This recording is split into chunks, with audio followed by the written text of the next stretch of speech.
In Kuntres Umaayan, Maamar Gimel Perik Base.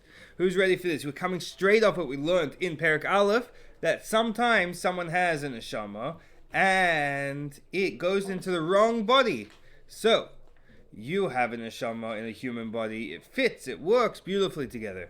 A neshamah in an animal body, that's in golus. And the whole thing is just an example in order to teach you about what happens when Hashem's life force comes into Sitra Achra, into evil things. There's not a fitting place for it, and therefore we're going to find out today that because of that, it is in Golus in it, and it doesn't work properly.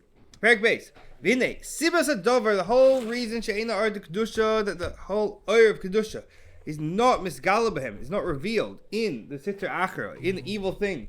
It's because these things are not a fitting vessel for Elikus. They don't fit Elikus in them properly. They're not a place for godliness. The secret, why? Let's find out. On one hand, we have the Besittas Kedusha on the side of holiness, that they themselves. What are they? They're a fitting, receiving place for godliness. Mishum Zeh, therefore, the godly light, Meir ben Begili, it comes in a revealed way. It comes in a proper way. So let's say you have an airport with a nice big runway that can take a big Boeing 787. So it comes and it could take off and it could land in a normal, regular fashion.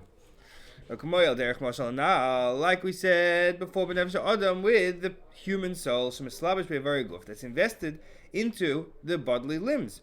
It only really works if it goes into a human body. So you have a human soul, and the human soul wants to learn and daven and speak and think and act. So that works in the human body. You have the body, the soul, they work together. Since it's a fitting vessel, to receive a person's nefesh. And therefore, because the body is a fitting place for the nefesh, therefore, what can the body do? Therefore, the light of the nefesh shines in a revealed way. To be felt in it. And so the body is a fitting place for the soul. Therefore, the soul's felt in the body. And therefore, since it's in a revealed way, because of that, the guf is completely nullified, subjugated, given over, does the directives of the nefesh. So, we had a 3-step process. Nefesh, human soul, fits into a human body. Therefore, the human soul and the human body, therefore the human soul is felt in the human body. And therefore, when the body feels the soul, obviously it's just going to do what the soul wants. But because of this, what's the outcome of all this? The soul is revealed, mislabish, and enclosed, boy mamish, literally in it. Until the point that the soul literally lives in a living human life. Everything in the human life, a person's alive because he has a soul, and he moves because he has a soul, and he talks because he has a soul, because the soul and the body work together, and therefore, as soon as it fits in, as soon as the soul fits into the body just does whatever the soul wants. So, we're going to take a pause, and we're going to have to move on to talking about what happens if you put a human soul in an animal body, or in like a fish, or something like that. What would happen? Would that work well together? We already figured out the human soul in the human body. I just want to give a couple of mashalim for this. It's like putting a rider on a horse. If you have a rider who's the right rider for the horse will do, the horse feels. You know this? You ever gone horse riding? Yehuda's gone horse riding. Yeah, it's your profile picture. So, what happens if you get on the horse and the horse feels you shaking, the horse feels you nervous, the horse realizes that the person's not ready to ride it. The person's not capable of riding it. And the horse, therefore, starts to act very silly. Maybe the horse will get scared also. But when the horse feels someone get on and hold the reins tight and start moving some directives, straight away the horse is going to do what the human wants. So too the soul coming into the body, if there's a right soul for the right body, it works straight away. This body listens to whatever the person wants. Let's say with a horse rider. Let's say you have a little pony, 2 weeks old. And this guy, NFL linebacker, 7 feet tall, 400 pounds, gets on top of the pony. What's going to happen? Tell me. Use some nice imaginative words. It's gonna collapse underneath him. It's going to collapse. That's the nicest thing that would happen. It doesn't leave a giant horse-sized crater underneath. Be 6 feet underground. 6 feet under. There we go. Yiskadel v'yiskadash. So, what's the problem? That the rider is not the right one. He doesn't fit on the horse. As opposed to if you have a strong, bigger horse, and instead of putting the linebacker, you put what's like the next size down, the tight end, on top of it, who only weighs 300 pounds, is only 6'11". So then the horse could feel the person, it could take the person, and it could listen to whatever the person wants. So too the soul and the body. Put a human soul, which is so advanced, into a human body. The body accepts it, it's ready for it, it works with it, and then everything goes good. Because it works with it, it listens to it. What happens if you put a human soul into an animal body? We should do an experiment. Someone in this class should volunteer to invest their soul into like a shark and see what happens. But before we do that, Can I? have a computer. Here's the marshal. You ready? Do you guys have a computer? I recently bought a new computer. You know why? Because here was my problem. I was trying to edit my videos to spread chassidus to the whole world. But my computer, when I bought my computer, I thought it was pretty good. You know, it has 4 gig RAM. It has a Celeron processor. It has integrated graphics. Laptop or? It's a laptop, yeah.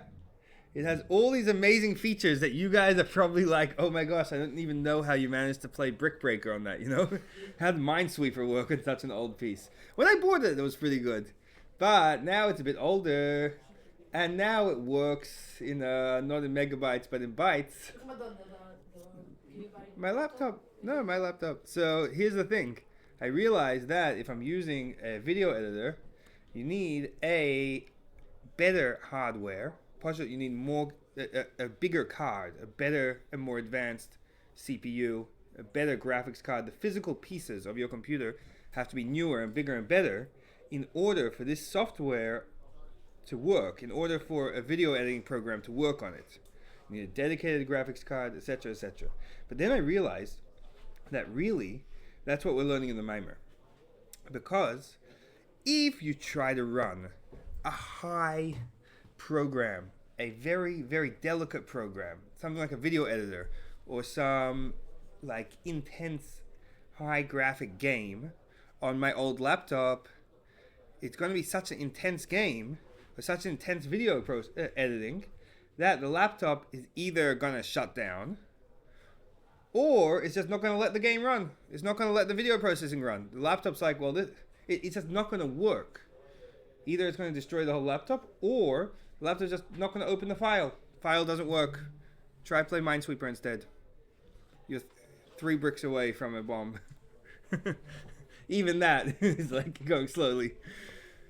But if you have a high level hardware, you have a nice big laptop or even a desktop with a good system, with good pieces in it, you know, you buy a brand new, like a nice big CPU, like maybe an i9 processor, you know, you get some good stuff in there. Get 32 gig RAM at least. Get your own, you need a graphics card. You can't have graphics being part of the system. You need your own graphics card, you know. So No, then it's not in a laptop. It has to be, it's that high advanced. You can't just have that all compressed. it depends how much money you want to spend. That's the question. How much money would you spend on a laptop? About $1,000. Okay, so you could around $1,000. You can get something pretty good. So here's the thing: that the software, the more advanced it is, the better hardware it needs to run. So the same thing with the human soul. The human soul is very advanced. The human soul is like the video editing processor. Yehuda's human soul is like the video game. But Menachem's human soul is like the video editing processor. It's advanced. It has audio. It has graphics. You know, you hear things, you speak, you see things, you have ideas. He has AI even. He even comes up with original ideas, yeah? AI doesn't come up with original ideas. It just comes up with other ideas that's fed over. Yeah, you're very high advanced computer. Your soul is very, very advanced. It's intellectual. It's conscious. It's even more advanced than AI. Can you imagine that? Kids nowadays, you probably tell them, imagine this. people used to be even smarter than AI. But now that they just ask AI everything, maybe they're not. But either way, what's the point? That for such an advanced system, you need an advanced hardware. You need an advanced body. You need a body with a brain and a nervous system and fine motor skills. You ever notice? Remember when you were in kindergarten and they got you blocks to play with, and then the blocks become a bit smaller? There's a reason for that, to help you with your fine motor skills. If you think about a cow is able to move stuff. If you put a soccer ball in front of a cow, it could kick it. I don't know how well it could aim it, but it could kick it. But if you put a Lego tower in front of a cow, what's your favorite Lego set, Chaim? Pirate ship, tower, airport, police station. So you put. Because I wanted to actually hear when I think first year. That's great. That's so cool. So what happens if you put your favorite police station Lego set in front of a cow? What's its best effort to play with your Lego set? Interesting. So you could stamp on it. He could stamp on the police station. Maybe you could kick it over if you're really lucky, because it doesn't have fine motor skills. A person has to have fine motor skills. What about hearing? Did you know that people can hear things? Some people have kind of delicate hearing. There are some animals can hear better than people. Some animals can hear less. But the main thing is the mind. A person can think. A person has an imagination.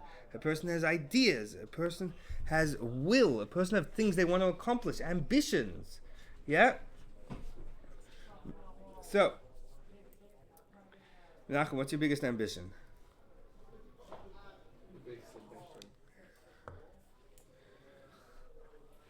No ambitions. Okay, other people. No, I do it. You do, but it's top secret. Okay, fair enough. My ambitions are top secret also, but it's probably something got to do with spreading chassidus and going to shluchos. But anyways, so for your high level soul, you need a high functioning body.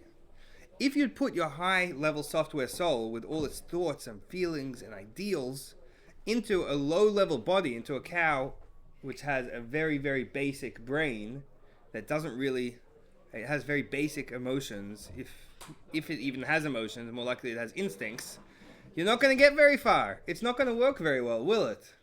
Imagine that, Shmuley.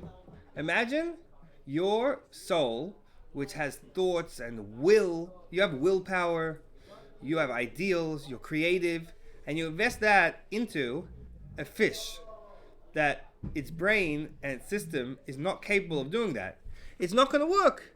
So let's find out what would happen if the soul goes into the high level soul goes into a fish, or if I'd use my video editing software on a old laptop. I remember my first laptop was a hand me down from my sister. It had 2 gig RAM, perfect 2 gig RAM. The phone and video I'm gonna have 6 for the record. This laptop is a big thing. When you turn it on, it starts making noise because there's some sort of like a wind turbine inside. Yeah, exactly like that. That's 2 gig RAM. So imagine doing some high software on that. What's going to happen? What's going to happen to your software? What's going to happen to the computer? You ready for this? What's going to happen if you put a human soul into an animal body? So, uvaguf habehema. You see the line starts with the word habehema? In the animal body, lafish, since it's not ready to receive the human soul, like my 2 gig RAM computer, it's not ready to do high software.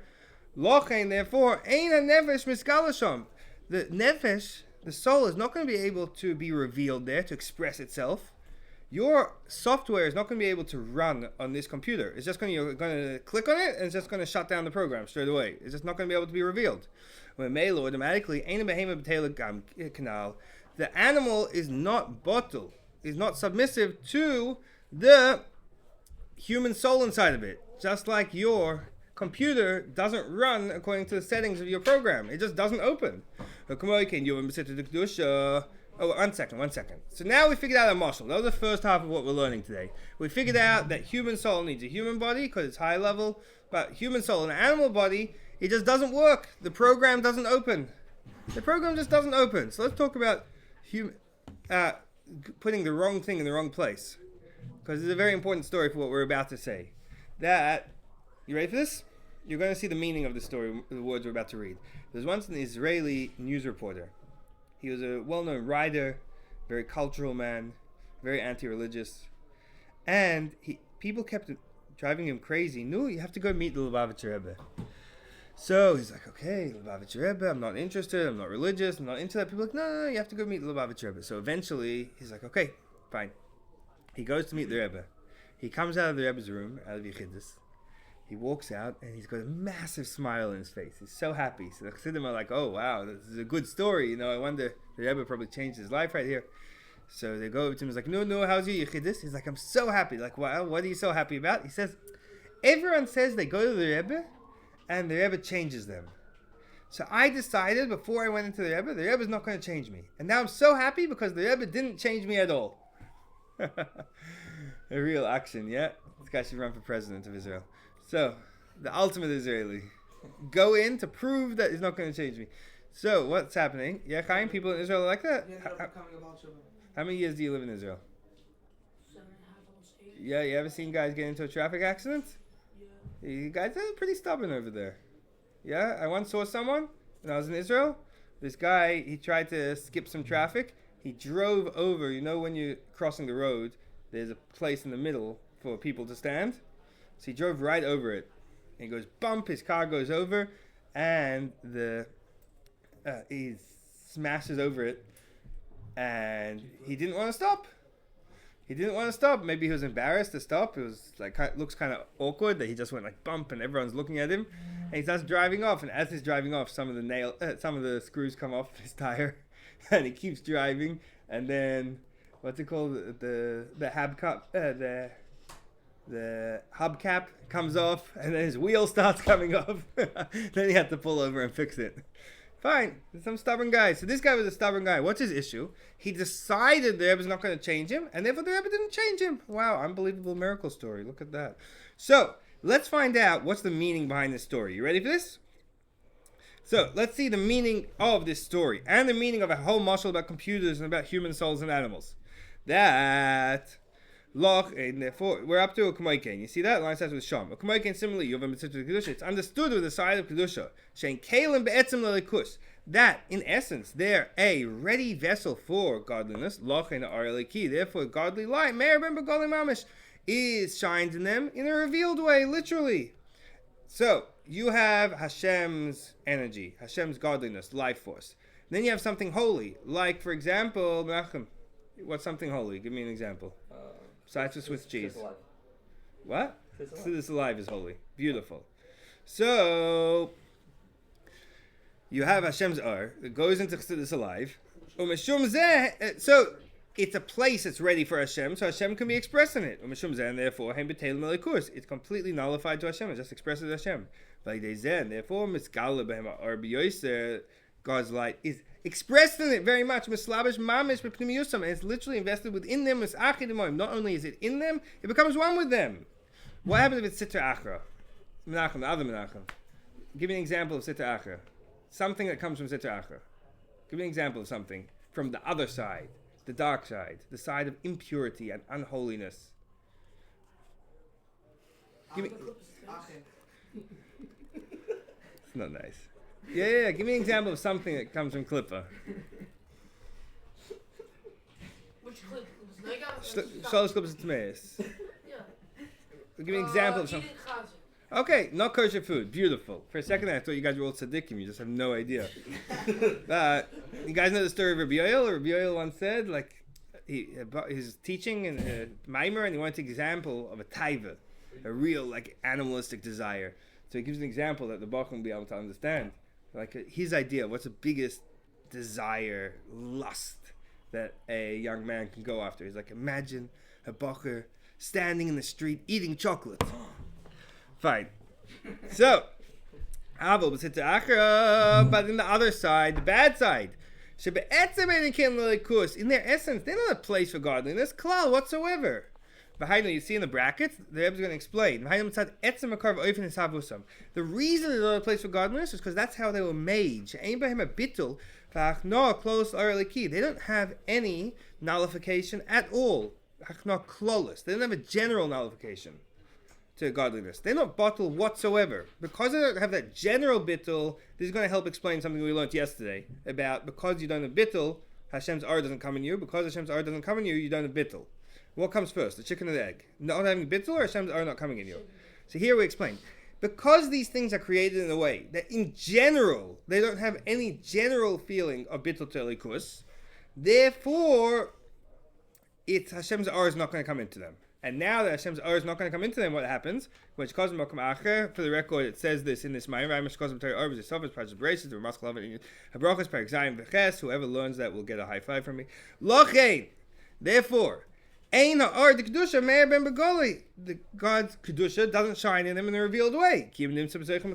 Rather, it's in exile in them, like the animal body, the human soul in the animal body. Because of this, the sitra achra, the bad side, the dark side, is not nullified to elikus. Before we get to the Adrabah, so what happens? So you have this thing that's created, something like not kosher food. It's not a place for godliness. It's not nullifying itself to godliness. It doesn't express godliness in the world. When you look at this, as opposed to you look at a Sefer Torah, let's say a cow, yeah? A cow is klippus noiga. It could go either way. It could be good or bad. It has good and bad in it. If you use the cow to make tefillah, now it expresses godliness in the world. It's kedusha. If you use the cow to make not kosher food, now this is denying godliness in the world. This is like, hey, eat me against God's will. So, because it doesn't have any general feeling of bittul to Hashem, therefore Hashem's Or can't come into it, because this isn't the place for Hashem's Or. And when Hashem's Or comes into it, tries to come into it, it's in exile. It's like getting the high definition program into a junky brick phone. It doesn't work. It isn't revealed. And therefore, because godliness in it is not revealed, remember how it had general no interest in being nullified to Hashem?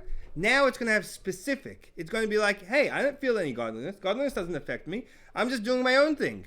Obviously, everything that exists is because Hashem's keeping it alive. But this is like, hey, I'm doing my own thing. And therefore, you know how it feels? I sometimes feel like this. For Adrabah, the contrary. Not only is it not bottled to Hashem, not only does it not shout out that Hashem is the only existence, rather, Magbia Atzma Kenesher, it lifts itself up like an eagle. Loimar, to say, Ani v'afsi oid, I and no other. So there's a pasuk over there that's quoted a lot in Chassidus.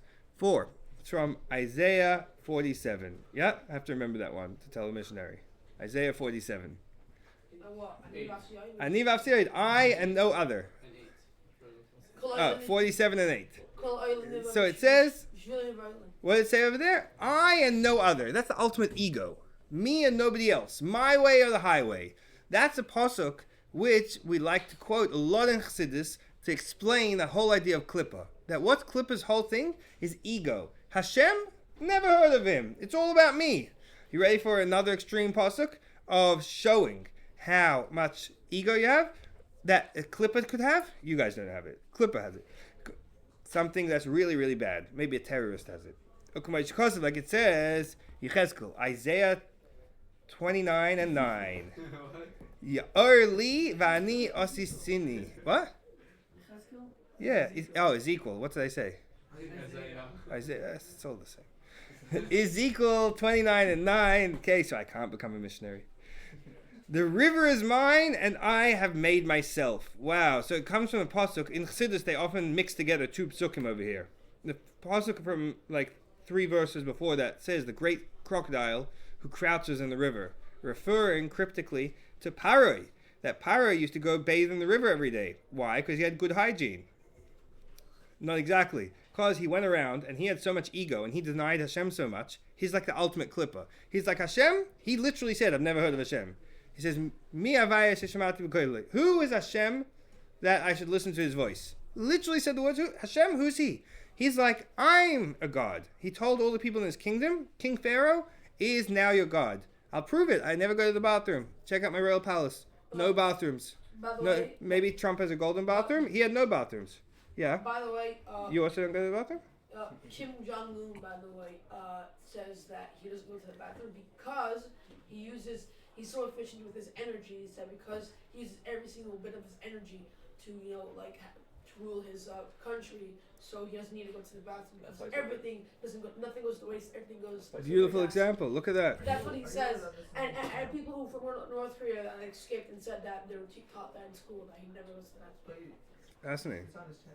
Yeah, that's fine. That's a beautiful example. Great example, just like Pari. So Paro would go every day to the river. Where would Paro go to the bathroom? He'd go swimming in the river and he'd go to the bathroom there. So the pasuk says about this, the great crocodile representing Pharaoh, who's crouching in the river doing his thing, he says, the river is mine and I have made myself. It's all about me. Not everything belongs to me, and I made myself. I don't need any Hashem. That's what Klippa says. But everything that exists, has godliness inside of it. Everything that exists has goodness inside of it. So how can you have something that denies God? How can you have something that's bad? Because its goodness and the godliness in it is in exile. It doesn't feel it. It's like a human soul in an animal body. You guys have to remind me tomorrow. We're running out of time. I have a good story about Gilgulim. I have to tell you a good story about a human soul going into the wrong body. So, now let's see. Now we're going to wrap up what we were saying today. We're going to get to the punchline. We had 3 parts in today's learning. Part number 1 was the example of what happens if a human soul goes into animal body. It's not going to be revealed. So then part number 2 was the explanation. What does that mean practically? That if you have kedusha, godliness, that goes into something that's not ready for it, like klippa, like a hamburger that's not kosher, or like a terrorist, it's going to be in exile. It's not going to be revealed. The goodness is not going to be revealed. So, therefore, we learn a very important lesson in our lives. You ready for this? V'lochen Amar Razal. That's what Razal say in Soita. You ready for this? This is a great quote. Shegasus haruach. That ego shkulok avodah zarah mamish is literally like idol worship. You see that blat in Soita over here. Daled Amud base, and then you go over the page to Hey Amud Aleph. It's all about how terrible having ego is. I was once in yeshiva with a bacher who had an extreme amount of ego. It was very, very scary to see. So I once went over to him. I didn't want to tell him off about it, make him feel bad. Nothing good's going to come out of it. I offered him, I was a shliach. I'm I'll make a special deal. I'll give you $5 if you learn this page of Gemara by heart. He was a smart boy, and he liked to tell everyone about how smart he was. He could have done it in 10, 20 minutes. You know what he tells me? One daf. Yeah. He's like, I don't need your money. You see? He had too much ego to fix his ego. Fine. Why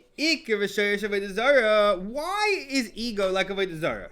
That's a bit extreme, isn't it? Like ego, avodah zarah? No, plenty of good people have lots of ego. You ready for this? Because the whole depth, where does avodah zarah come from? It considers itself its own entity, separate from Hashem's holiness. It doesn't deny Hashem's existence. When you have someone who's an egotist, you have something that's klippa, you can have an evil guy. He doesn't deny Hashem. Some gangster. He goes around every day. He's like, yeah, God bless me. He doesn't deny Hashem. Gemara, like it says, the even the avodah zarah, even the idol worshippers call Hashem the God of our gods. Yeah, they all believe in God. But what's their problem? They also consider themselves their own thing. They're like, Hashem is amazing and holy, but there's also me. Keep Hashem in the shul, and then me in my house. Like the Haskalah movement, they used to say in Germany, they used to say be a Jew in the home and a German on the street. There's Hashem, very nice, and then there's me, so please stay out of my life. That's where avodah zarah comes from. It's like God is the God of gods. There's me, God, or my God, and then there's Hashem, God, very nice. Over there, and from this, they separate themselves from the holiness of Hashem. Since they are not nullified to Hashem, they don't make space for Hashem. They're taking up, their ego is taking up the whole place. Hashem's kedusha, big rule number 1. You know what it says in Tanya? What is holiness? Anything that is connected to Hashem. What's connected to Hashem? Anything that makes room for Hashem. If you get rid of your ego and say, I'm just going to make room for Hashem, that is Kedusha. Therefore, Klippa is called the peaks of separation, the mountaintops of separation. The giant ego pile, mountain of ego that's separated from Hashem. And this is denying Hashem's true oneness, because really everything's like nothing for Hashem, and it's completely nullified to Hashem, and to His will. Kulam is creating and giving life to everything. Is creating them from nothing to something tamid constantly. And these avodah zarah are denying that. Kitzer, summary, gufa adam, a person's body. The way it's made up, its mixture of different elements, and its content, it's a correct place to receive a human soul. So what happens? The body is nullified and drawn after the soul. What about gufa behema, animal? It's not a fitting place for a human soul. Okay, and so too, holy things are a place for godliness. But and therefore godliness is felt revealed. What about the dark side? That consider themselves to be this big existence. They deny Hashem's achdus. Okay, you guys have to remind me tomorrow. I have a whole lot of stories I was supposed to say today.